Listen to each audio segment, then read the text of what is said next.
Chers amis auditeurs du site Retour au réel et la librairie française, nous voilà réunis pour la 5e fois. Déjà. Eh oui, le coup de cœur du libraire. Alors j'espère que vous n'allez pas avoir une crise cardiaque, on ne sait jamais. Ah bah, attendez, mais par contre, il faudrait peut-être que vous enleviez votre masque, votre visière et votre casque de spationaute, frère Thierry. On ne craint pas le Covid dans la librairie. Non, je ne mets pas de masque, je ne pense pas être en carnaval. Non.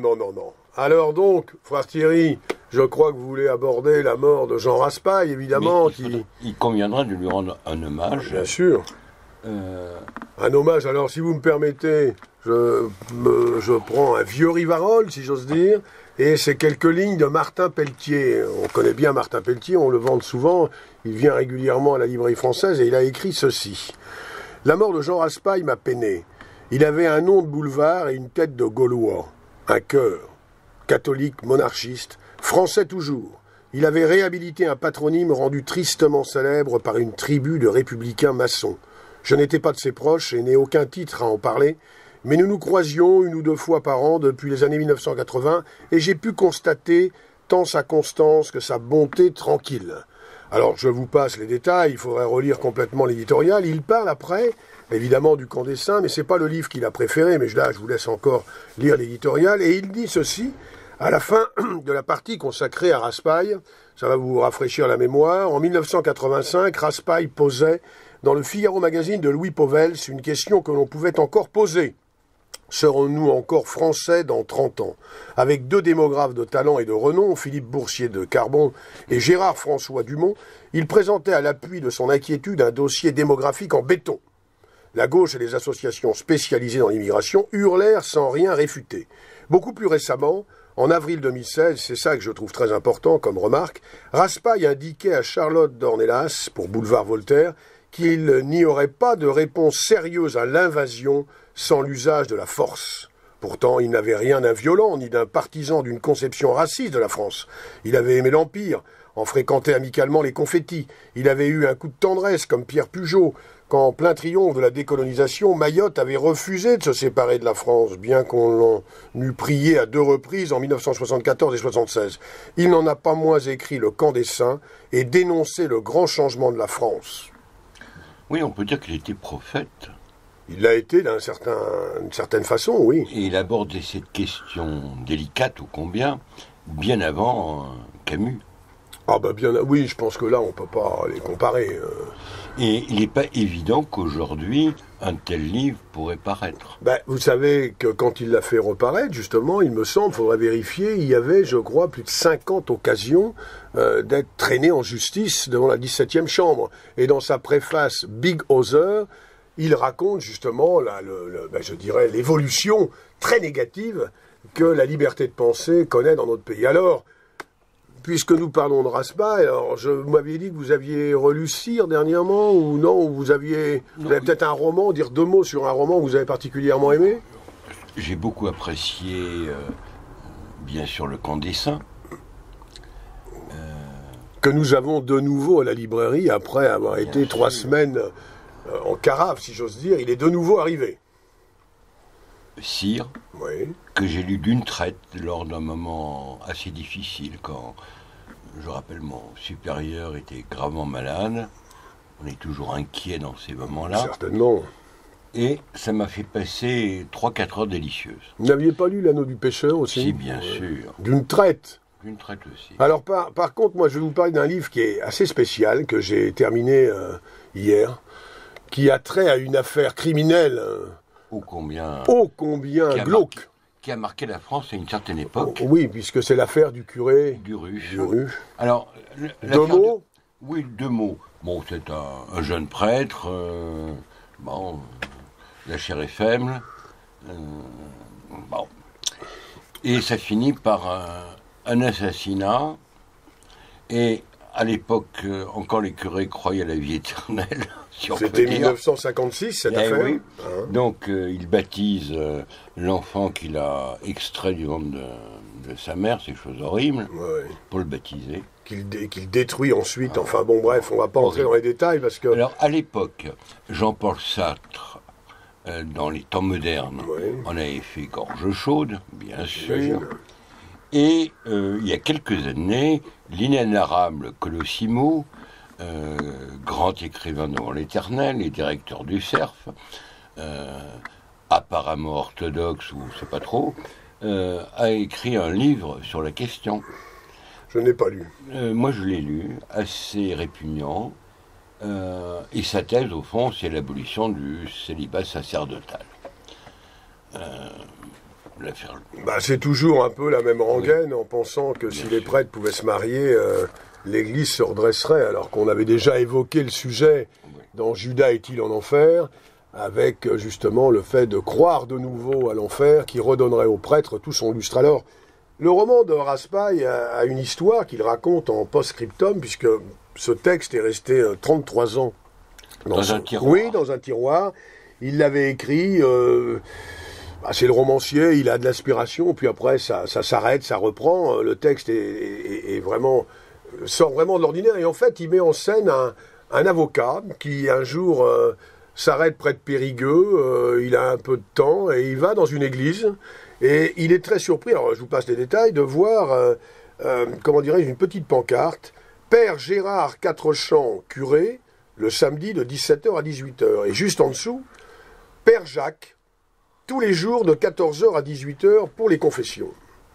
Voilà ce qu'il explique. Cette dernière précision me surprit. Tous les jours, vraiment? Et 4 heures chaque jour. Existait-il donc tant de fidèles à l'ancienne dans ce bled qui ne comptait pas 3000 habitants, ou tant de vieilles bigotes abusives pour immobiliser un prêtre 28 heures par semaine au service d'un sacrement désuet, alors que ceux qui nous restent sont de plus en plus âgés et surmenés? Je parle des prêtres, là. Je notais aussi distraitement que le père Jacques n'avait qu'un prénom, peut-être un moine. L'église me parut déserte, ce qui ne semblait pas étonnant un mardi ordinaire à 5 heures. En fait, s'aperçoit qu'il y a une quarantaine de voitures qui attendent devant cette église. Et donc, cet avocat, très surpris de voir du monde, s'avance. Il s'avance, il découvre qu'il y a effectivement un confessionnal, il voit qu'il n'est pas seul, donc agenouillé à même le sol, ou simplement assis sur des bancs, les mains jointes ou égrenant un chapelet, une vingtaine de personnes peu à peu visibles dans la pénombre priaient. Il est étonné. Puis à force d'être étonné, il s'avance, et puis il se retrouve un peu en position d'être confessé, lui qui n'est pas passé à confesse depuis 40 ans. Il le met à quoi tiennent les élans du cœur. Ce fut la présence d'un nouveau venu dans la chapelle latérale qui emporta le morceau. Voilà une demi-heure que j'étais planté là comme une buse, à poireauter pourquoi ? C'est alors qu'au moment précis où ce monsieur s'apprêtait à s'asseoir à la suite des 2 autres pénitents, je me surpris à lui faire signe en m'excusant que j'en avais moi-même l'intention. Et donc, il va, si vous me permettez, passer à confesse, comme on disait dans le temps, et là, alors évidemment, il ne s'est pas du tout préparé, il y va par une espèce de force qui le pousse à aller au confessionnel, et là, il entend la voix du prêtre, du père Jacques, et il se souvient d'une autre voix. D'une autre voix qu'il a entendue, un accusé, parce qu'il se trouve que dans le roman, il avait été mêlé à ce fameux procès que la France avait, suivi. Et donc, voilà comment débute le roman. Alors évidemment... Je crois qu'après, il va voir le curé. Alors après, il va faire une enquête. Alors c'est un peu sur un double plan, parce qu'il y a une sorte d'enquête pour savoir si c'est bien le même. Et en même temps, c'est là où ce roman est superbe, parce qu'en fait, on s'aperçoit que... Alors on ne sait pas s'il va aller complètement à confesse ou pas. Toujours est-il qu'avec le prêtre, va se nouer un dialogue qui va lui permettre de repenser à la vie qu'il a menée. Enfin là, après, on ne va pas raconter le roman, mais si vous voulez, c'est vraiment assez exceptionnel, parce que ça montre, si ce qu'il a raconté est vrai, qu'un monstre, aux yeux des hommes, peut conduire des âmes vers le salut. C'est la question, oui, quand même. Alors ça, c'est le thème du roman. C'est le thème du roman, oui. C'est l'apport de Raspail. Car le curé du Rue, après sa peine, a été, disons, en résidence dans une abbaye jusqu'à la fin de ses jours. Oui, alors après, dans l'histoire, vous verrez qu'il y a un évêque qui décide de s'occuper du curé, parce que l'évêque qui était juste avant refusait, parce qu'effectivement, le curé est envoyé en prison. En prison, l'aumônier ne veut pas s'en occuper.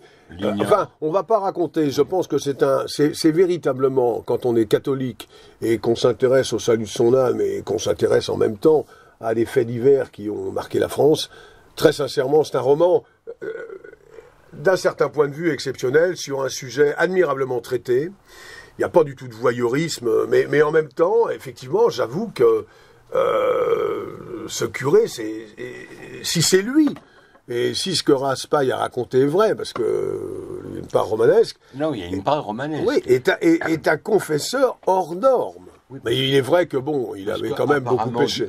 Apparemment, cet abbé, une fois libéré, il était en résidence dans une abbaye jusqu'à la fin de ses jours, voilà. Et certainement avec une liberté très restreinte. J'imagine. Donc, c'est romancé. C'est romancé, donc voilà, la miséricorde. Par contre, il aborde beaucoup de thèmes qui tournent autour de la miséricorde, du rôle du prêtre. Exactement. Avec beaucoup de délicatesse. Voilà. Et c'est pour ça que tout à l'heure, je faisais allusion au roman de Colosimo. Ce serait presque à mettre en parallèle. Voilà. Non, mais c'est très bien fait, c'est très subtil. Il y a des petites touches de romancier que Raspail place ça et là. On est complètement dans cet univers. On voit même trois prêtres qui vivent ensemble, je dirais, dans la même cure, si j'ose dire. Côte à côte. Côte à côte. Il y en a un qui est très... alors, il y en a un qui a effectivement, lui, celui que l'évêque a envoyé, a connu, si j'ose dire, mais il a résisté, il a connu la tentation. Alors je voulais quand même vous lire ça pour vous montrer comment c'est bien fait. Le prêtre que l'évêque va envoyer auprès de ce fameux curé a connu, lui, la tentation, et voilà comment Raspail en parle. Il l'a simplement connu. Rien d'irréparable, monseigneur, mais il s'en est fallu de peu. Une jolie jeune fille du village qu'on voyait trop souvent au presbytère. L'abbé n'y était pour rien, il m'a tout dit, je l'ai cru. La jeune fille trouvait des prétextes, elle lavait le linge de l'abbé, elle lui apportait des œufs, lui confectionnait des gâteaux et lui empruntait des livres. Quand l'abbé se promenait dans la campagne, elle surgissait par hasard et se promenait à son côté. L'abbé se sentait moins seul, imprudent, mais moins seul. Il ne protestait pas. Elle se confessait souvent, elle inventait des fautes imaginaires, des péchés de chair de préférence. Elle assistait à la messe chaque matin, seule évidemment, vous connaissez Argus. Elle sanglotait dans l'église, se précipitait à la sacristie dès la fin de la messe. Elle parlait de son âme bouleversée, puis elle a parlé de son cœur bouleversé. Elle s'est même évanouie. Simulation probablement pour que l'abbé la relève dans ses bras. Une nuit, elle a frappé à la porte du presbytère. L'abbé n'a pas ouvert. Il est resté silencieux, longtemps, derrière la porte fermée. Mais il l'a écouté pleurer. Elle disait des mots d'amour, elle s'offrait. 3 points de suspension. L'abbé a tenu bon. Et l'évêque envoie cet abbé, qui a quand même été à la frontière de la faute. C'est très fin, enfin, c'est très subtil. Et puis, comme disait ma grand-mère, que ceux qui n'aiment pas ça n'en dégoûtent pas les autres. Donc voilà, comment on arrive en étant un grand romancier à faire d'une histoire sordide, et qui, je comprends très bien qu'elle puisse choquer, elle choque les catholiques, elle choque les non-catholiques, c'est incroyable. Mais il en a fait un livre très beau.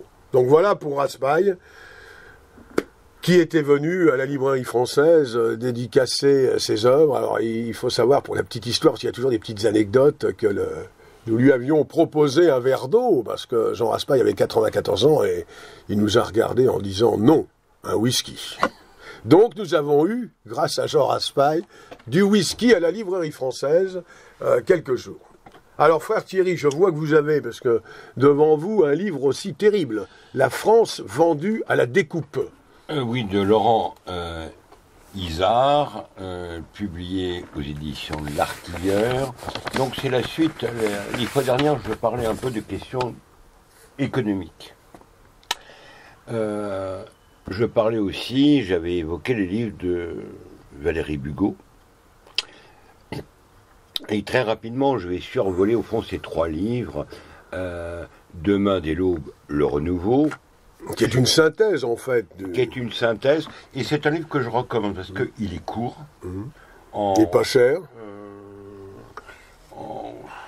Disons une centaine de pages, ouais. Vous avez les thèmes essentiels qu'elle développe dans ses autres livres, les raisons cachées du désordre mondial, et illustration du cas français, La France à la découpe, de Laurent Isard. Alors ça raconte quoi en fait? La France est vendue, tout est vendu, il n'y a plus rien de français. Alors c'est pas unique.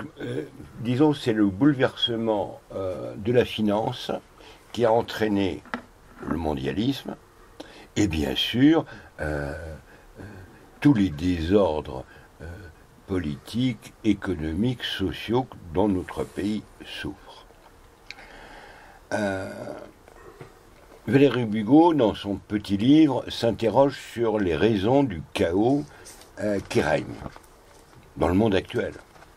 Guerre économique, terrorisme, révolution de couleur. On peut penser, par exemple, à l'Ukraine.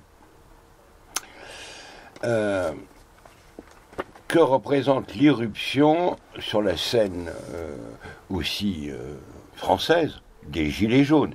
Tout ça, c'est lié. Un réflexe salutaire. Oui, mais celui je parle des premiers, premières manifestations. Premières manifestations. Et on peut voir comme durement réprimées. Durement réprimées. Et on peut voir au fond que, comme le disait Maurras, si la République est incapable de défendre la France, elle défend très bien ses institutions. Elle se défend bien. Très bien. Disons qu'elle défend bien ses institutions et également parce qu'un grand nombre de républicains arrivent au sommet, n'ont pas intérêt à ce que enfin, si j'ose dire, la soupe est bonne, quoi. Hein, on peut dire ça aussi. Hein. Oui. C'est tout un ensemble quand même. Hein. Mais c'est lié aussi à l'idéologie républicaine qui a pu muter. Et on le verra un peu plus tard sur la notion de patrie du reste. Donc Valéry Bugeaud, je rappelle, c'est une avocate fiscaliste. Mais qui ne pratique plus, je crois, maintenant. Pratique plus. Et sa réflexion l'amène à discerner où se trouve le vrai pouvoir. La banque. Les banquiers commerçants, les appelle-t-elle, c'est ça? C'est ça. Et c'est en juriste qu'elle analyse l'évolution de notre monde et on arrive au constat que dans la plupart des pays, la plupart des États, on peut encore employer ce mot, ne sont plus aujourd'hui que des coquilles vides. Les gens s'imaginent français, allemands, italiens, espagnols, tout ce qu'on veut. Mais tous ces pays ont renoncé à la souveraineté. Alors là aussi, je fais une petite... c'est très inquiétant, parce qu'on peut pas avoir de chef d'État qui défend son pays aujourd'hui. C'est très bien de lutter contre le mondialisme, mais il faut savoir pourquoi. Et rappelez-vous, lors d'un précédent coup de cœur du libraire, j'avais évoqué le livre de Golfa sur la souveraineté. Alors ça aussi, c'est à revenir, je n'ai pas le temps d'y revenir. Non. On pourrait dire que dans la grande majorité des démocraties modernes, les pouvoirs, qu'est-ce qu'ils représentent? Leur peuple? Non. Leur nation? Non. Mais les intérêts de ceux qui détiennent le pouvoir économique. Et il faut voir... même le pouvoir financier. Oui, le pouvoir économique. Et j'avais évoqué lors de l'émission précédente, qu'en une nanoseconde, on peut faire passer des milliers d'ordres. Donc c'est incontrôlable. Et j'avais évoqué la théorie des hybrides. Donc la conjonction de la finance légale et mafieuse. Ça, c'était dans le coup de cœur précédent. Voilà. Dans son petit livre Demain dès l'aube, qui est un livre au fond, je pourrais dire, d'espoir, elle analyse les évolutions politiques, géopolitiques, institutionnelles, juridiques, économiques, et souligne des faits que la plupart des gens ignorent. Elle insiste sur la cohérence de ces bouleversements. Bouleversements préparés de longue date. Donc, là, on retrouve le livre Regard sur le mondialisme, où la puissance occulte est narrée par Alain Pascal. Entre autres. Entre autres. Donc c'est un livre clair, qui donne des clés intellectuelles, qui nous permettent d'expliquer, de comprendre ces changements et de saisir vers quoi on cherche à nous amener. Et enfin, à la fin du livre, elle nous invite à quoi? À un sursaut vital. Est-ce qu'on peut encore réagir? Laurent Isard, La France allait vendue à la découpe, un livre terrifiant. Terrifiant. Je me rappelle, il y a quelques années... on a beaucoup de livres terrifiants en ce moment. Il y avait un colloque franco-russe sur Joseph de Maistre. Et Yvan Blot m'avait demandé de trouver un grand hôtel à Paris pour le colloque. Horreur! Les grands hôtels sont tenus par qui? Les gens du Golfe. Oui, mais du Golfe Persique. Hein. Oui, bien sûr. Pas du Golfe de changer les Laval, attention pour mes lecteurs. Les gens du Golfe et les anglo-saxons. Donc on s'est rabattu sur un musée. On a loué un musée.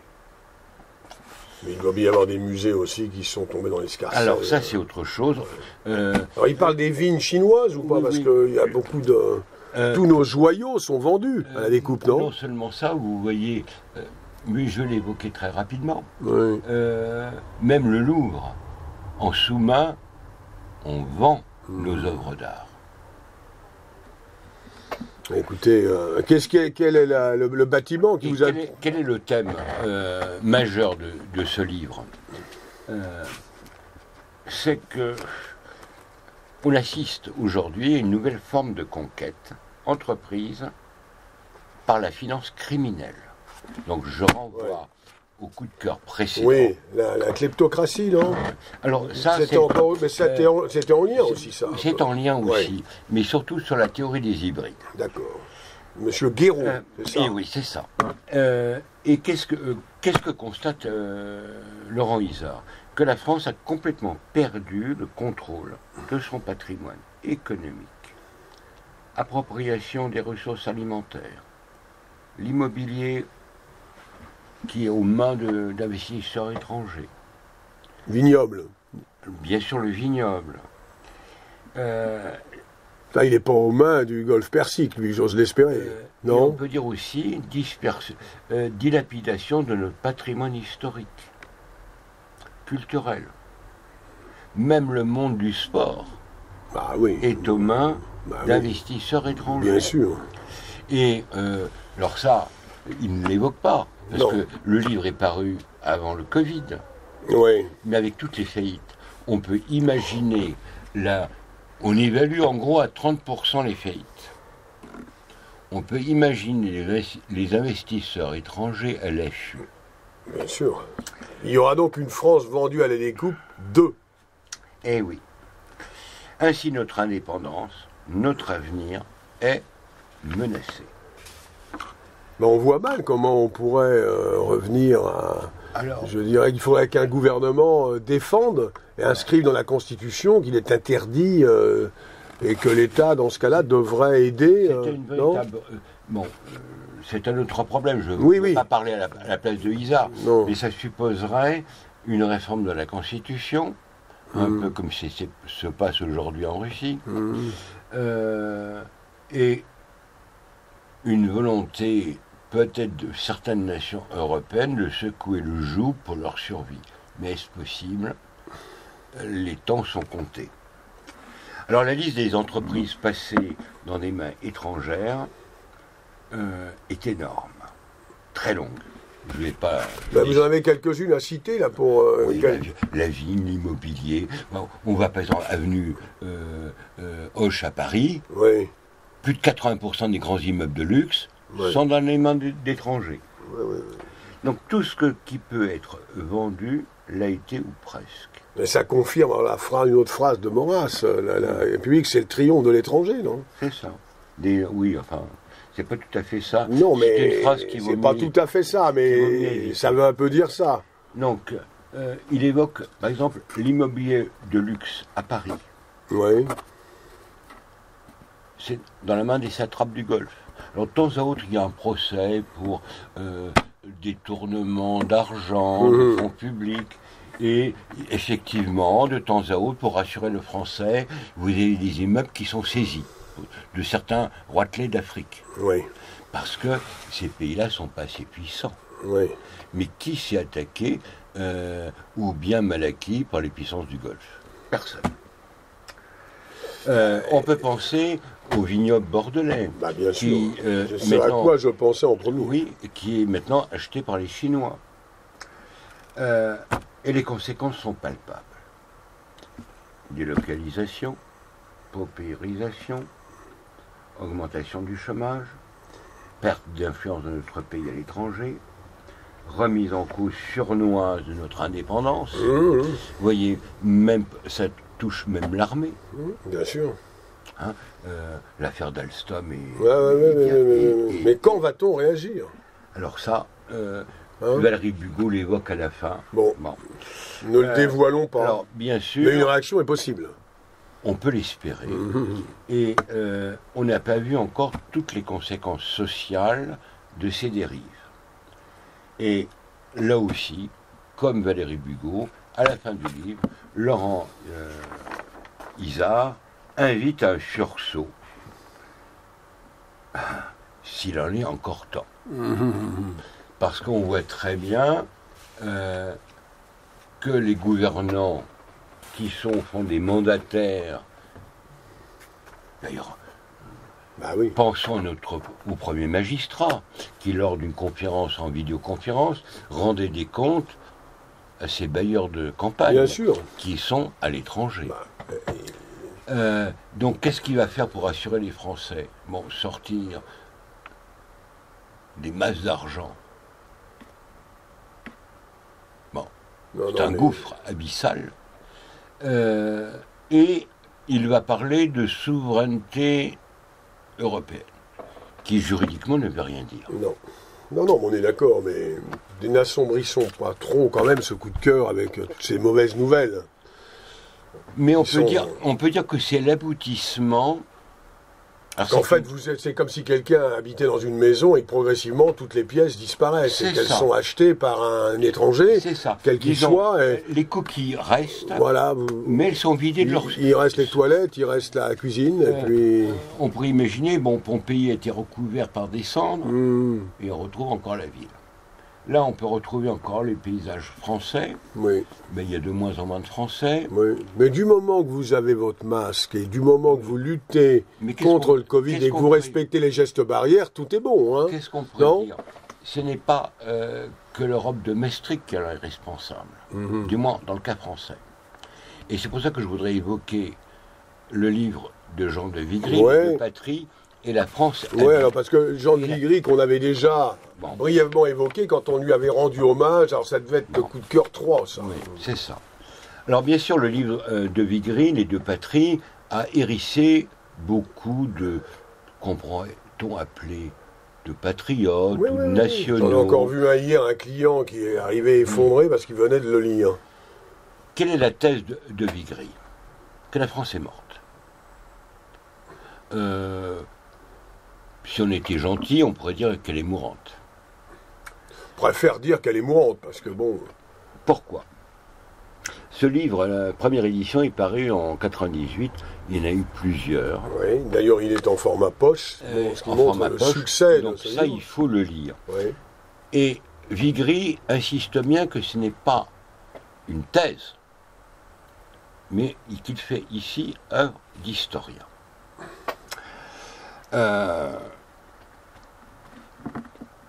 Et je crois que la dernière édition de Poche est de 2017, donc c'est tout récent. Ce livre a provoqué beaucoup de polémiques. On l'a accusé de... Bah oui, évidemment, Mais qu'est-ce qu'on voit? Si on pense par exemple à l'Union Sacrée ou à Péguy, tous ces gens-là avaient encore dans leur mental ce qu'était la France. Bah, bien sûr.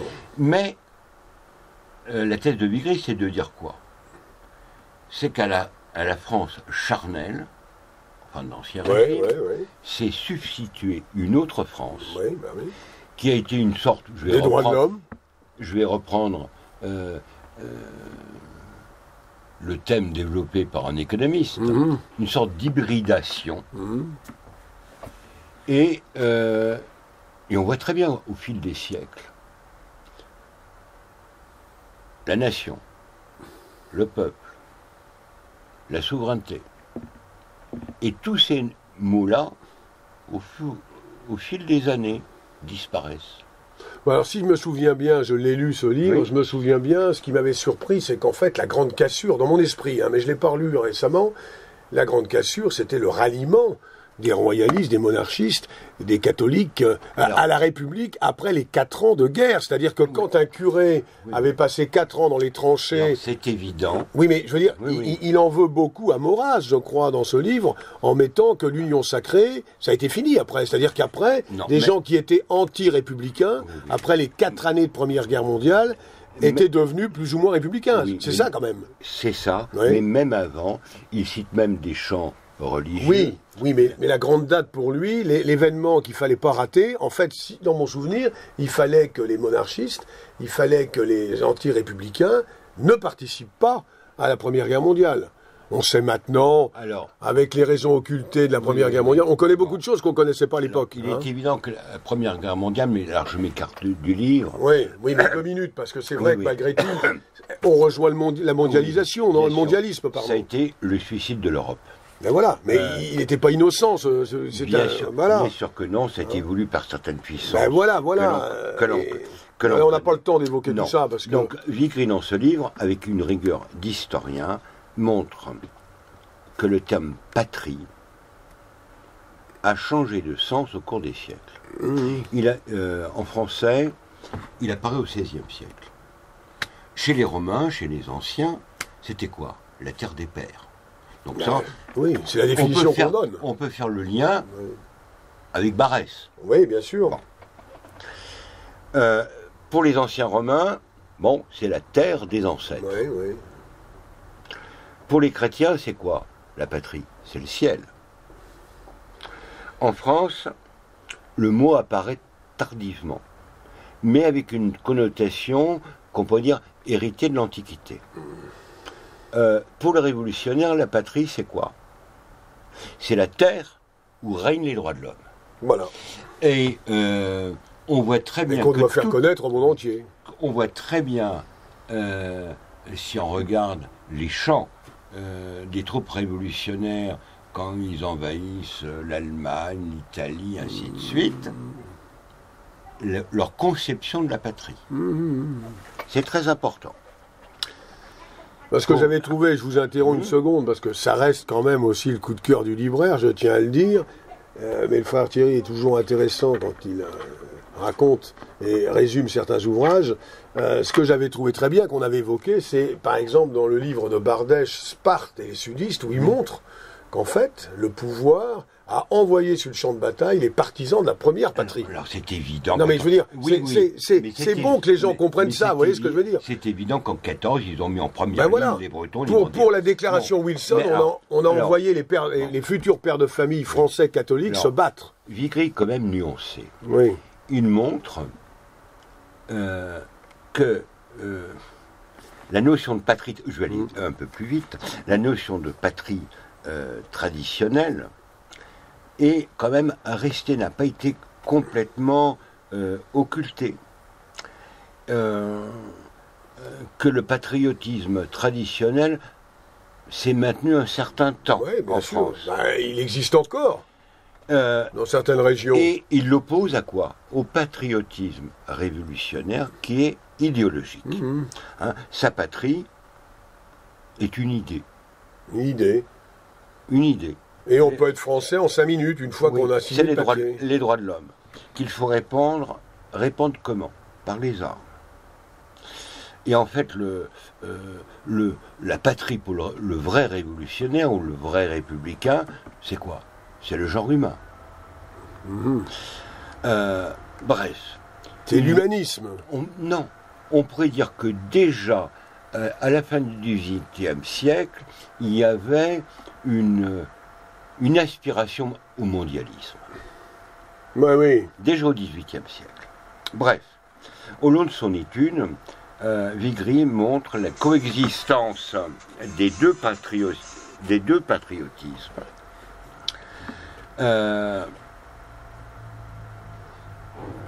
Et la coexistence de deux France, puis la disparition de l'héritage. Alors, est-ce qu'elles existent encore, ces deux France? Il montre qu'il y a une disparition. Et de façon, on pourrait dire, abrupte, et ça a pu choquer certains lecteurs, il montre que la France est agonisante, sinon morte. Alors, pour comprendre les positions... Et pour conclure sur ce livre, parce que je vais conclure avec le livre de Martin, encore un livre de Proche. Oui, mais vous ne voulez pas en parler après, parce que... Très rapidement. Bon, mais très rapidement, parce que... C'est avec la conclusion. Bon. La France abîmée, c'est un livre de poche, chez DDM. C'est le même éditeur et c'est le même succès. Même éditeur, même succès.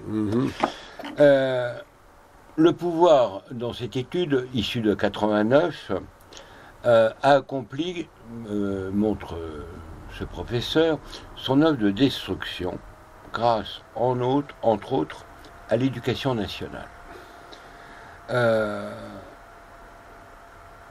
Le patriotisme révolutionnaire, même si c'est transformé de la Deuxième République à nos jours, n'a pas changé de nature.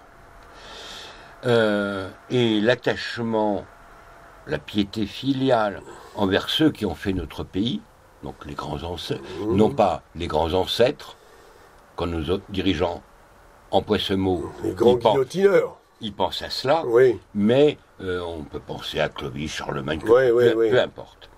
La piété filiale a disparu envers ceux qui ont façonné notre pays. Et c'est un sentiment qui, vu les résultats de l'éducation, a quasiment disparu. On peut imaginer, aujourd'hui, on interrogerait un jeune bachelier de situer sur... Il n'a pas passé le bac d'ailleurs, mais bon. Mais ça, c'est un détail. Covid. Oui. Situé de Gaulle par rapport un détail de l'histoire de l'éducation nationale. À Casimir Perier, il serait bien en peine. Donc la thèse de Martin, c'est pas une thèse, c'est une approche d'historien, c'est que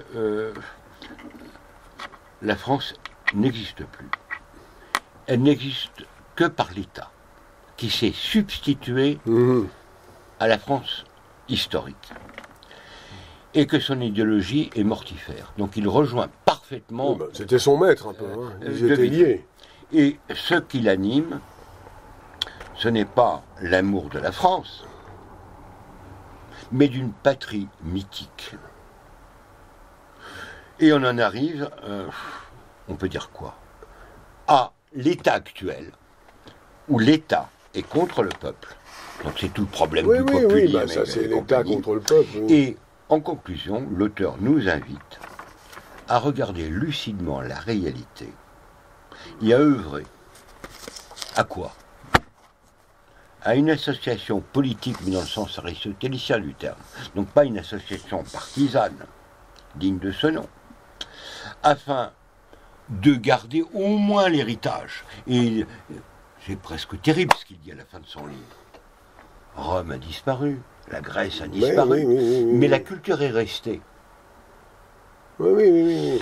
Voilà, mais écoutez, de toute façon, dans cette démolition, je crois qu'on peut quand même dire deux mots, d'un livre là, que j'ai lu récemment, Secret maçonnique ou vérité catholique, de Serge Abad Gallardo. Alors Serge Abad Gallardo fait partie de cette famille, vous savez, des anciens francs-macs, sur lesquels la foi est tombée comme la foudre, et qui évidemment se sentent un devoir de montrer la nocivité de la secte, et en même temps avec beaucoup de courage, beaucoup de talent, et surtout beaucoup de vérité, parce que s'il y a bien quelqu'un qu'on peut écouter, c'est quelqu'un qui a connu, qui a vécu l'initiation, et qui maintenant passe, je dirais, les trois quarts de son temps à prier et à rendre compte de ce qu'il a vécu. Donc cet ouvrage-là, Secret maçonnique ou vérité catholique, je le recommande chaudement, même à ceux qui auraient lu les deux premiers volumes.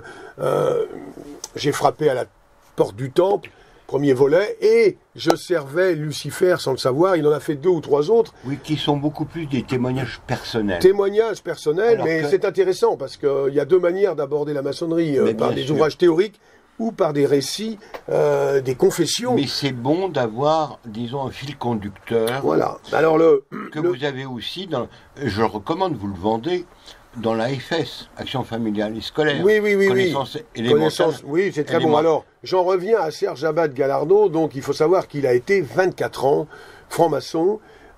Et c'est en fin 2013, alors qu'il allait passer au 13e grade, il était haut gradé de la maçonnerie, que la foi catholique lui est tombée dessus. Alors, il faut savoir que dans ce livre, il donne beaucoup de renseignements sur la maçonnerie. Il explique ce que les gens ne savent pas vraiment, parce qu'en fait, même les francs-maçons de ce qu'on appelle la maçonnerie bleue, c'est-à-dire ceux qui sont titulaires du 1er, du 2e ou du 3e grade, c'est-à-dire apprentis, compagnons ou maîtres, voilà ce qu'on appelle la maçonnerie bleue, ça représente, d'après Serge, environ 90 à 92% des frangins. On occupe avec des planches. Alors, on les occupe avec des planches, et en même temps, ils jouent des rôles d'officiers, c'est-à-dire que généralement, vous êtes franc-maçon autour de la trentaine, quand vous avez montré que vous étiez socialement quelqu'un d'intéressant, et vous y restez une trentaine d'années, et vous changez de poste tous les 2 ans. Mais ce qui montre bien, c'est qu'effectivement, les hauts gradés, ceux qui ont dépassé le cadre du 3e, ceux qui montent jusqu'au 30e, voire le 33e, vont dans des cérémonies maçonniques avec la tenue du niveau de la cérémonie pour ne pas se révéler, et inspectent, et je dirais, vont à la pêche un peu aux futurs francs-macs de compétition, si vous me permettez l'expression. Et ça, ils vont marcher. Oui, mais si vous voulez, ça montre bien que, si vous voulez, le secret est vraiment au centre de tout. Le secret maçonnique ou vérité catholique, le livre traite là-dessus, et je vous lis un extrait, parce que ce secret, il faut le protéger. Vous voyez, un franc-maçon n'a pas à révéler qu'il est franc-maçon. Il peut le faire, mais on lui déconseille fortement, car s'il le dit, toutes les personnes qui vont le fréquenter après seront immédiatement identifiées franc-maçons. Par contre, ce qui est interdit, rigoureusement interdit, c'est de dénoncer le camarade. Alors voilà ce qu'il écrit, et ça m'a quand même sidéré. Un demi-millier de serments sur le secret. Alors, au cours des 3 années qui s'écoulaient entre mon initiation et mon augmentation au grade de maître, donc 3e grade, lors de toutes ces cérémonies, j'avais prêté au total, devant l'assemblée maçonnique à laquelle j'appartenais, 12 serments explicites consistant à ne pas faire connaître les secrets maçonniques, dont 9 lors de la cérémonie de mon initiation, auxquels il faut ajouter les serments de même nature qui sont exprimés collectivement par chaque franc-maçon à la fin de chaque tenue maçonnique et dont il sera question plus loin. Or, il se déroule environ 20 tenues obligatoires par année maçonnique, sans comptabiliser les tenues d'autres loges auxquelles je m'étais rendu en tant que visiteur, dès le grade de compagnon, sur ces 3 premières années. Si l'on considère par conséquent le cumul des cérémonies et des tenues ordinaires, j'avais donc juré au moins 72 fois de ne pas dévoiler aux profanes le secret maçonnique. J'étais franc-maçon durant 24 années, j'ai donc juré de garder le secret environ un demi-millier de fois, sans évoquer les tenues que j'ai vécues au sein des hauts grades. Et l'on voudrait nous faire croire que la franc-maçonnerie est une institution discrète et non pas secrète. Vous savez, ça c'est la fameuse phrase, je ne sais pas si vous avez vu ce film, qui s'appelle Les Forces Occultes.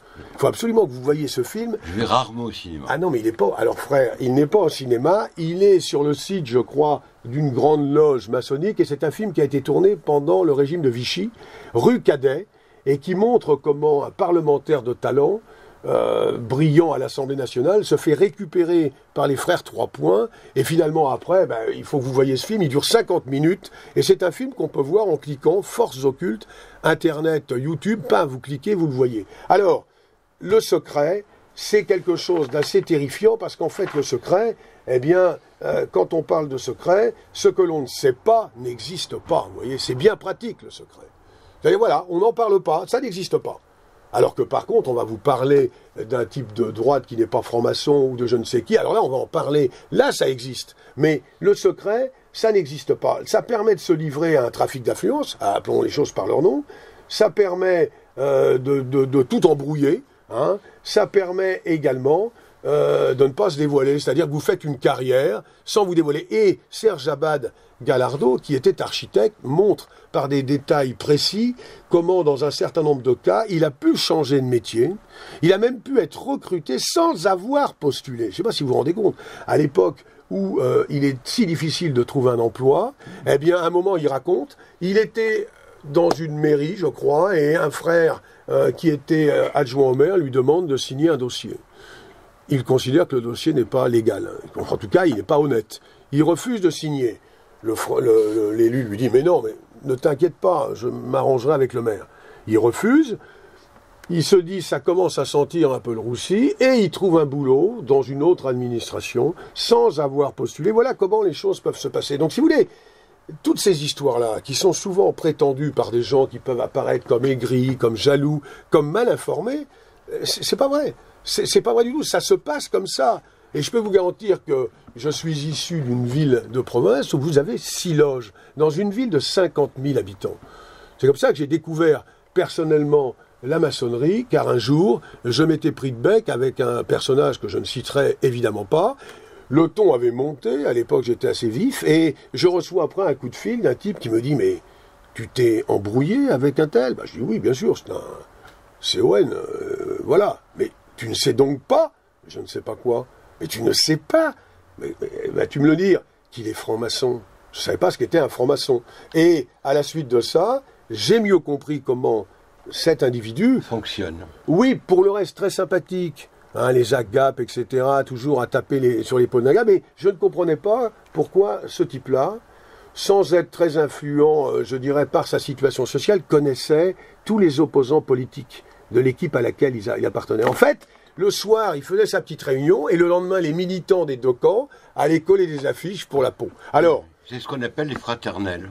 Alors, il parle des fraternels parlementaires. C'est très important. Très, très important. Très important. Alors, j'espère que vous n'en faites pas partie, mais enfin non, vous n'êtes pas parlementaire. Je ne suis pas de la gratouille. Non, mais vous êtes frère. Oui. Vous êtes le frère Thierry. Mais pas de la gratouille comme aurait dit Mitterrand. Mitterrand. Alors les frères la gratouille, alors Mitterrand, alors oui, il parle de ça. Alors je veux vous lire un dernier extrait, parce qu'en fait, ce qui se passe, et les francs-maçons souvent ne le savent pas, et Serge Abad ne critique pas les individus.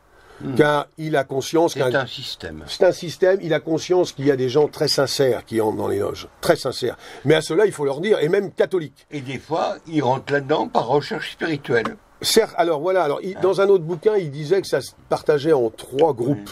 Les fous furieux à la Mélenchon, qui sont des anti-bouffeurs de curés, qui veulent tuer, je dirais, Jeanne d'Arc, etc., enfin tout le passé catholique, qui sont minoritaires, mais qui sont très violents.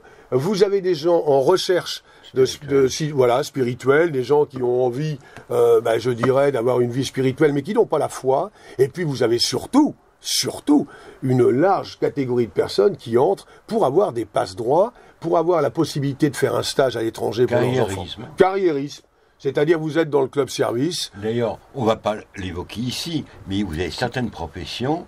Vous êtes obligé. Où ils sont. Quasiment. Bon. Un gars dans le bâtiment, s'il n'est pas franc-maçon, vous voyez ce que je veux dire. Alors, pour terminer, parce que c'est quand même ça, secret maçonnique ou vérité catholique, dès le grade de maître, je n'entre pas dans les détails, et encore plus au 30e degré, quand vous êtes chevalier kadosh, kadosh qui veut dire saint en hébreu, là, il est révélé que vous êtes un combattant, vous devez venger les Templiers contre les religions, contre le fanatisme, mais en fait, l'ennemi, on le connaît. C'est l'Église. C'est l'Église catholique. C'est l'Église catholique. Alors voilà, pour conclure, ce qu'a dit, je dirais ce que je viens de dire, à savoir que le combat est contre l'Église. En page 274, toutes les obédiences de la franc-maçonnerie combattent l'Église. Seuls diffèrent les moyens et la stratégie employée. Et que l'on n'imagine pas d'ailleurs que certaines obédiences seraient moins anticatholiques que d'autres, si ce n'est en pure apparence. Ils ont été très forts de le faire croire. Oui, alors je peux témoigner que toutes visent dans le secret à détruire et à subroger la monarchie et l'Église. Entre toutes les obédiences, il n'existe pas de différence fondamentale, mais simplement des diversités stratégiques.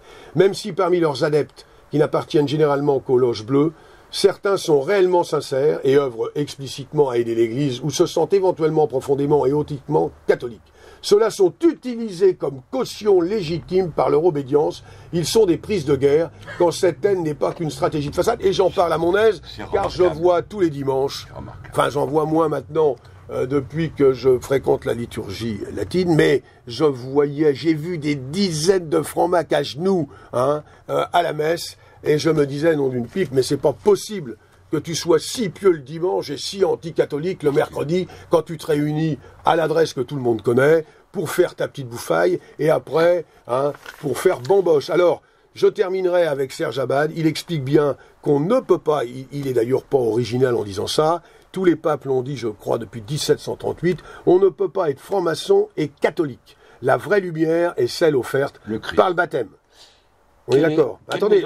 Quelle maison d'édition? Alors la maison d'édition, c'est Artege. Je termine. L'objectif, c'est de servir Lucifer, l'ange de lumière, et c'est ce fameux ésotérisme, comme si la vérité allait d'elle-même. On va faire un travail sur soi-même, d'où le tablier, et on va être une petite pépite, si j'ose dire, de la terre Gaïa. Enfin bon, bref, le panthéisme, toutes ces choses-là, on ne peut pas en parler en quelques minutes, mais lisez ce livre, et si vous soupçonnez quelqu'un de votre entourage d'être un frère à la gratouille, eh bien, vous lui offrez, ça coûte 19 €, et sincèrement, quand vous avez lu ce livre, vous avez une vision claire de l'objectif maçonnique. Vous y retrouverez également Beltrame, qui est cité, vous y retrouverez également le fameux, Breivik, la Breivik qui avait tué, voilà, parce qu'on a dit qu'il avait été faiblement catholique, mais non, il a été plusieurs années, il était maître. Donc, si vous voulez, ce tueur, cet assassin, c'était pas du tout quelqu'un qui était passé parce qu'il avait vu de la lumière dans la loge. D'ailleurs, on ne peut pas voir de lumière dans la loge. De l'extérieur. Oui, car si vous n'appartenez pas au grade, on voit rien. Non seulement on voit rien, mais en plus on peut pas entrer. Donc voilà ce livre que je recommande en souhaitant que Serge Abad Gallardo se porte au mieux, car je sais qu'il a eu une grave maladie ces derniers temps, mais Dieu merci, nous n'avons pas de mauvaises nouvelles à annoncer. Alors, frère Thierry, maintenant, vous voulez parler... Un dernier livre. Pour le frère Thierry, j'en aurai encore un après. J'ai choisi un livre, c'est peut-être la 3e édition, du père Georges Abra, La Transfiguration selon les pères grecs. Alors, pourquoi j'ai choisi ce livre? Parce que on est bientôt au mois d'août. Et le 6 août, c'est la fête de la Transfiguration dans la liturgie latine. Et il faut savoir que c'est une fête d'origine orientale, que c'est les moines de Cluny qui l'ont apporté en Occident. Quel est l'intérêt de ce livre? Le père Abra, c'est un prêtre melkite. Très haut niveau. Très haut niveau, une grande culture. C'est un Palestinien qui a été longtemps vicaire à Saint-Gialbourg. Je ne vais pas faire sa biographie. Je vais directement au livre. La première question, comment les pères grecs ont évoqué la transfiguration?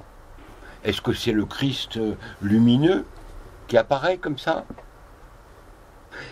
Mais on oublie que les 3 apôtres aussi ont été transfigurés. Et c'était pour eux un avant-goût de la vision de la divinité et une image de la réalité future. C'est très important. Et aussi une anticipation de la venue glorieuse du Christ à la fin des temps. Il faut savoir que la transfiguration, la lumière taborique, comme diraient les pères grecs, est au cœur de la spiritualité orientale.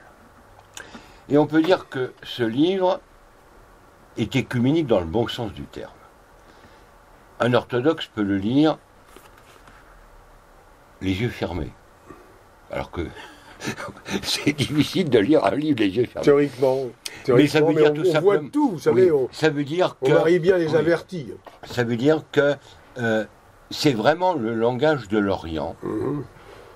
Et il arrive même à donner un sens catholique aux positions d'un grand théologien oriental, orthodoxe et même anticatholique, qui sans doute a été mal compris, Grégoire Palamas. Donc, l'auteur insiste sur l'économie de la scène, donc le Christ, Moïse et Élie, c'est-à-dire sur les motifs de la transfiguration. Et il explique en termes accessibles c'est très accessible. Oui, pour quelqu'un qui n'a pas fait de théologie. Oui, oui, il y a quand même un certain nombre de personnes qui n'ont pas fait de théologie. Alors, en termes simples, il explique ce qu'est l'essence, ce qu'est l'énergie, la lumière. Donc, des mots qui paraissent difficiles, à première vue. Et à la suite des pères grecs, il nous invite à nous unir aux apôtres. Donc, on peut lire ça aussi comme un livre, comme une lecture spirituelle, et de parcourir avec eux les 3 étapes de la vie mystique. Donc, je ne vais pas reprendre... la fameuse étape qui avait été... Les 3 voies. 3 voies. Les 3 voies... Un livre de Garrigou-Lagrange. Oui, c'est ça, c'est son celle-ci. Qui reprend, disons, le schéma classique qui part de l'Antiquité, d'origine, bon, peu importe. L'auteur de cet ouvrage met en lumière l'apport des pères orientaux jusqu'à, je le disais, jusqu'à Grégoire Palamas, qui est certainement l'auteur qui pose pour un catholique le plus de problèmes. La transfiguration s'est réalisée en Christ. Sa chair, il faut ne pas l'oublier, l'a toujours été. C'est une enveloppe. Les pères grecs diraient que notre corps, c'est quoi? C'est une tunique de peau. Et c'est tout le problème aussi, qu'est-ce qu'on fait avec cette tunique de peau? Et le danger, c'est quoi? Aujourd'hui, c'est le transhumanisme. Bien sûr. Et ça, on voit très bien quand on repart des fondamentaux, la perspective diabolique du transhumanisme. Dans le Christ, il y a l'union hypostatique, l'union des 2 natures, humaine et divine, sans confusion, sans séparation. Donc on peut dire que dans le Christ, sa chair est illuminée par la divinité. Les pères grecs insistent que dans la transfiguration, c'est pas uniquement le Christ qui est transfiguré, mais les apôtres. Et c'est aussi, au moins en espérance, la nôtre, ou devrait être la nôtre. Et qu'est-ce que c'est cette transfiguration? C'est une vision mystique de la divinité, du Christ, à travers le voile de la chair. Et si on comprend bien cela, on comprend l'importance de l'icône. Vous voyez, c'est lié, c'est très lié. La transfiguration, qu'on pourrait dire, n'étant pas un jaillissement d'une lumière sensible, non. C'est à partir de le sensible qu'on va au-delà du sensible. D'où l'importance de cette transfiguration. Et le regard des apôtres est transfiguré. Par quoi? Par l'Esprit Saint. Le Christ a accordé à ses disciples cette vision extraordinaire pour plusieurs motifs. D'abord, qu'est-ce qu'on voit? Le Christ sur ce sommet de la montagne avec Moïse et Élie. Donc la loi et les prophètes. Pour montrer qu'il n'est pas un transgresseur de la loi, ni un usurpateur. Parce que Élie, c'est le défenseur de la, disons, de la divinité, de l'unicité de Dieu. Donc très important. C'est pas uniquement la loi et les prophètes. Mais la principale raison, c'est de montrer, comment diraient les pères grecs, sa philanthropie, son amour des hommes, son amour pour les apôtres, afin de les prémunir, leur donner des forces pour affronter la passion.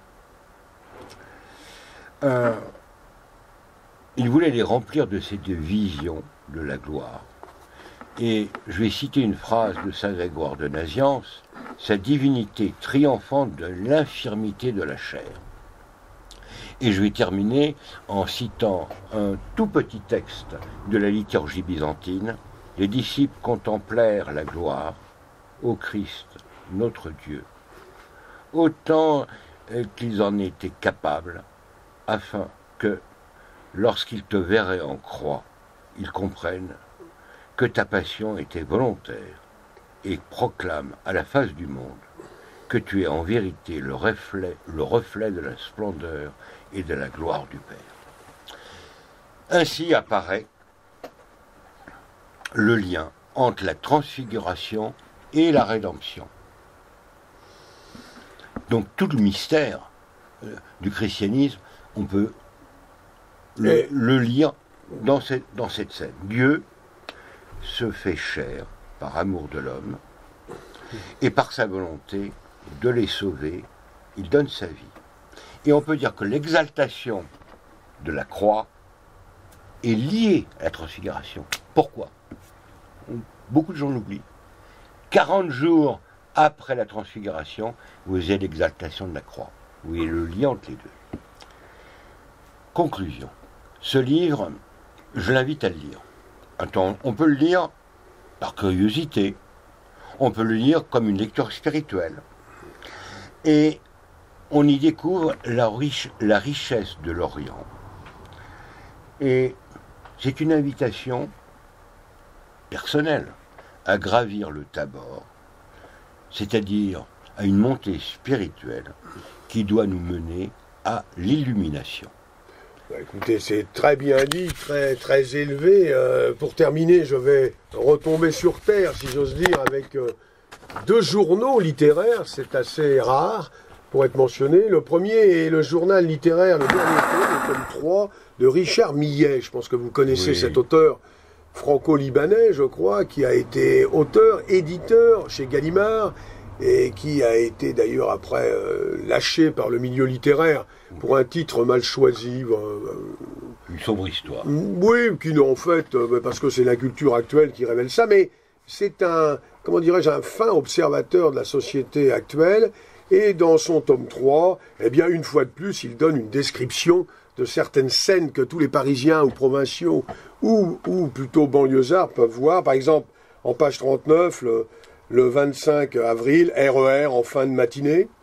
Un enfant chouine dans les bras de son père, un désaxé engueule son chien, des noirs s'esclavent bruyamment, un clochard clame sa détresse en proposant avec hargne un recueil de mots croisés, un asiatique mange quelque chose de répugnant en ouvrant excessivement la bouche, une femme tente de prolonger une conversation téléphonique en braillant tandis que le train s'engage dans le tunnel, une jeune femme essaie de lire un roman de Dostoïevski, et moi de ne pas me mettre à hurler devant ce sinistre échantillonnage de la société contemporaine. Donc très belle description, un peu rude, mais elle est tellement vraie. Il a également, un peu plus tard, à Roissy, on appelle par haut-parleur une passagère d'Air Canada, Madame Colette Lapierre, dont on peut légitimement penser, vu sa destination, qu'elle est française ou québécoise.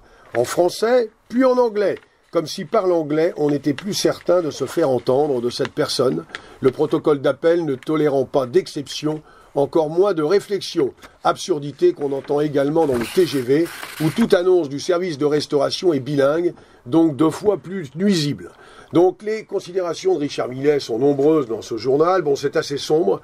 L'homme est un peu dépressif, il ne croit plus en grand-chose. Il a des problèmes professionnels, enfin bref, je vous laisse découvrir, mais il n'empêche que c'est quand même très bien écrit, et quand on aime les journaux, je ne sais pas si vous aimez les journaux, frère Thierry, mais moi je sais que personnellement, j'en ai lu un certain nombre, je pense à Jules Renard évidemment, mais là c'était très spirituel, je pense au journal de Césarée Pavésé, je pense au journal de Paul Léoto, j'ai lu de nombreux extraits, je pense au journal de Paul Morand, journal inutile, je pense au journal de Renaud Camus, et le journal de Richard Millet, évidemment, je me suis jeté dessus, mais je dois quand même dire que j'ai eu 2 déceptions. D'abord parce que Richard Millet aime beaucoup la musique contemporaine, il aime beaucoup Boulez, Xenakis, etc. Et j'avoue que moi, mes oreilles ne le supportent pas. Et surtout quand je suis tombé sur ce passage, page 10, donc c'est le 5 janvier. Ouvert les lettres de prison de Rebattet, parues aux dilettantes et naguère offertes par Frébourg. Frébourg, c'est un écrivain, Olivier Frébourg, qui travaillait, je crois, avec Tillinac quand il avait repris la table ronde. Sans intérêt pour moi. Rien lu de Rebattet, sauf son histoire de la musique, souvent irritante d'ailleurs. Mon père a beau me dire que les 2 étendards valent le détour, tout comme les décombres, je n'y crois pas.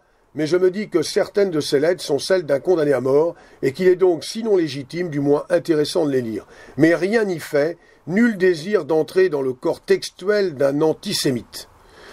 Donc, si vous voulez, j'ai été un peu déçu quand même, parce que je pensais, quelles que soient les opinions qu'on puisse avoir de Rebattet, qu'un personnage de la trempe littéraire de Richard Millet avait au moins lu les deux étendards, voire les décombres, et qu'il aurait sur Rebattet un jugement un peu plus riche que celui de dire qu'il n'avait rien lu sous prétexte qu'il était antisémite. Et les hasards de la vie ont fait que quelques jours après avoir lu ça, eh bien, un éditeur, l'éditeur de l'Homme Libre, a publié le journal, les mémoires, enfin c'est le journal qu'il a intitulé évidemment le journal d'un fasciste, 3 volumes du journal que Lucien Rebattet a tenu entre 1950 et 1972. Alors, Lucien Rebattet, vous le connaissez, c'est un personnage tout à fait étonnant de la République des lettres française, puisque le personnage est haï et détesté pour ses choix politiques, pour sa haine farouche de la démocratie. Il détestait la démocratie, l'anarchie et la politicaillerie latine.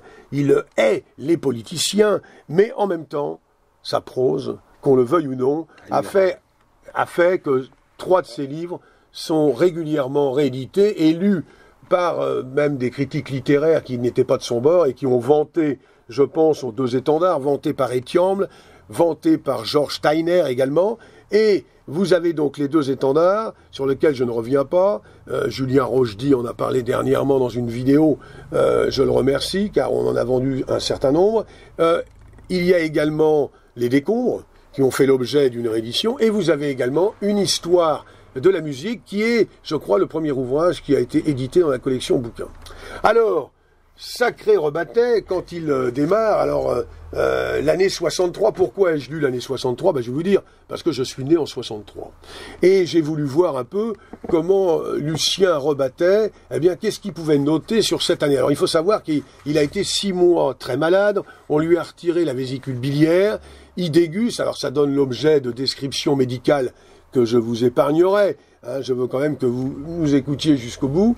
Il est à l'hôpital, il fait très froid cette année-là, personne ne se déplace, et il est en train de lire le roman de Dutour qui s'appelle Les Horreurs de l'amour. Je ne sais pas si vous avez lu ce roman de Jean Dutour qui est tout à fait remarquable. Alors, sans entrer dans les détails, ce journal révèle un grand nombre, alors c'est le principe du journal, vous avez des choses personnelles, mais qui reste dans la limite évidemment d'une intimité qui peut être dévoilée. Vous avez également des faits historiques. Il parle de la mort de Kennedy, il parle de l'élection de Paul VI, il parle également de la pièce, Le Vicaire, horrible pièce qui a été écrite contre Pie XII, et Rebattet défend Pie XII et ne comprend pas que les catholiques ne se montrent pas plus violents. Il parle d'un certain nombre de petits faits vrais. Il parle à un moment, c'est très drôle, il parle de Jean Cocteau, qu'il a rencontré une fois. Alors évidemment, ce genre d'extrait, je ne pense pas qu'aujourd'hui, ça soit écrit de la sorte. Cocteau, alors Cocteau, vous savez qu'il est mort le lendemain, je crois, ou le surlendemain d'Édith Piaf. Je ne vous dirai pas ce qu'il écrit sur Édith Piaf, parce que je pense que vous seriez... Oui. Voilà, mais bon, ça se lit agréablement. Cocteau. Je n'ai rien écrit sur la mort de Cocteau que l'Académie a enterré il y a eu hier 8 jours. Je ne l'ai rencontré qu'une fois dans ma vie, un soir où nous soupions un peu, Dominique Sordet et moi, à la terrasse du Weber. Brève conversation. Jean, entre guillemets, était resté debout. Marel l'attendait un peu en retrait, tenant en laisse son gros chien Moulouk. Cela devait se situer vers 1935 ou 36, au temps de leur lune de miel. Ils repartirent en se tenant par la main, Cocteau s'amusant à sauter sur les bancs. J'ai cette image pédérastique et puérile fixée pour toujours sur la rétine. Vous voyez comment un grand écrivain, en une image, ça y est, c'est fait. Et je me souviens d'un vieux professeur que j'avais, et quand il évoquait des gens avec des mœurs contre nature, il disait « Oh, ils sont très Jean Marais, Jean Cocteau ». Jean Marais, Jean Cocteau, aujourd'hui, ça ne veut plus rien dire, et d'ailleurs, je dirais même que ça... C'est banal. C'est non seulement banal, c'est même recommandé, si vous voulez trouver un boulot. Alors, il parle de Cocteau, il parle de sa Simca. Alors là, ça fera sourire un certain nombre de personnes. Vous avez eu une Simca, vous, frère Thierry ? Nous sommes depuis hier possesseurs d'une nouvelle Simca, la 1300 blanc banquise à siège de plastique rouge. 6089 NY75, coût 850 000 avec les fioritures. Véronique, donc sa femme, a vendu 90 000 la ronde. Le concessionnaire lui en offrait 10, qui n'était plus qu'une ruine rouillée quant à la carrosserie et que nous avons abandonné à 62 500 au compteur. Je crois que Véronique toute seule l'aurait encore gardé un an. C'est moi qui ai poussé à l'achat de l'élégante 1300. Alors, il parle de son voyage à Madrid. Il parle, alors il est tellement cultivé, il vous parle de Velázquez avec talent, il vous parle de Delacroix, il vous parle de grands écrivains, il dit quand c'est bien écrit, quand c'est pas très bien écrit. Et je voudrais terminer par une petite touche qui m'a beaucoup amusé, sur ce qu'il appelle la France rurale, parce qu'il va régulièrement à Maurras, ça ne s'invente pas, vous savez que Rebattet a travaillé avec Maurras, M-A-U-2-R-A-S, mais il était originaire de Maurras, dans la Drôme. Avec un R, je crois. Avec un R, M-O-R-A-S, je crois. Et là, j'ai ri, vous savez pourquoi? Parce qu'il se trouve que le nom qu'il va citer est le nom de l'ancien candidat au municipal de Laval, qui a perdu d'ailleurs, pour avoir fait une campagne très moyenne, et il s'appelle Pilon. P-I-2-L-O-N, on prononce Pilon. Alors voilà ce qu'il écrit. La France rurale. Les Pilons, à 2 maisons de chez nous, ont une cour commune avec les Manel, un contremaître retraité, grenoblois, décrassé et à l'aise, comme sa femme. Ils habitent l'ancienne maison de ma grand-mère. Pilon entretient un tas de fumier dans sa cour, l'enrichit soigneusement en pissant dessus 4 fois par jour et en y vidant des grands seaux de merde. Protestation des Manel. Réplique de la femelle Pilon. Horrible harpie paysanne. Ouvrez les guillemets. Des gens assez sales pour avoir les cabinets dans leur maison. Les Manel ont un WC avec chasse d'eau. Ils n'ont pas de leçon de propreté à donner aux autres. Vous voyez, alors ces petits faits-là, je voudrais pas que le public se méprenne, se méprenne. C'est pas du tout par goût de la scatologie ou quoi que ce soit, mais ça montre une France rurale qui a disparu. C'est-à-dire complètement disparu, c'est-à-dire qu'ils balançaient leur merde dans la cour, mais celui qui déféquait dans sa propre maison passait pour un pourceau. Vous voyez? Alors, évidemment, ce type de...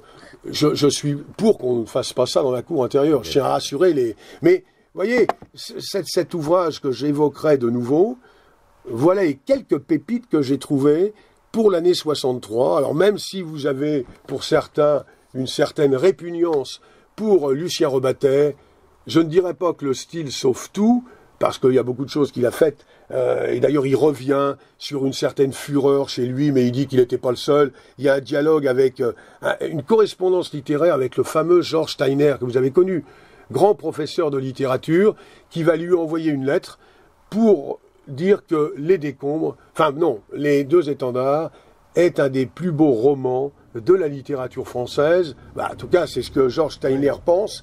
Et le personnage apparaît tout entier dans son journal. C'est un ouvrage que je recommande vivement à tous ceux qui aiment à la fois et Rebattet, et la France contemporaine, et les journaux littéraires, qui sont un style plaisant. On peut lire ça plusieurs fois dans la journée. Et puis il y a de très nombreuses images qui sont fixées par la qualité littéraire du personnage. Donc voilà ce que je tenais à dire en terminant par l'écrivain maudit. Après cette belle parole sur la transfiguration, on aurait dû terminer par là. Ça élevait l'âme, comme aurait dit ma grand-mère. Et je vous souhaite de bonnes vacances. Non, on se revoit le mois prochain. Oui, mais vous allez quand même prendre quelques jours. Oh, peut-être. Peut-être. Bon, écoutez, chers amis, merci de votre attention.